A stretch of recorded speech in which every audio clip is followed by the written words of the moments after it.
मुख्यमंत्री रोजगार निर्मिती कार्यक्रमाअंतर्गत 14 लाभार्थ्यांना पालकमंत्री उदय सामंत यांच्या हस्ते वाहनाची चावी वितरण।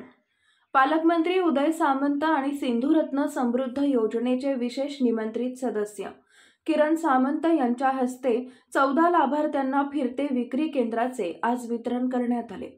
फिरते विक्री केंद्र वाहनाची चावी आणि मंजुरीचे पत्र देऊन पालकमंत्री उदय सामंत यांनी किरण सामंत यांनी त्यांना शुभेच्छा दिल्या। या कार्यक्रमास जिल्हा उद्योग केंद्राचे महाव्यवस्थापक एच.एन. आंधळे, विदर्भ कोकण बँकेचे वरिष्ठ प्रबंधक सूर्यकांत साठे आदी उपस्थित होते। ब्युरो रिपोर्ट, तेज मराठी न्यूज।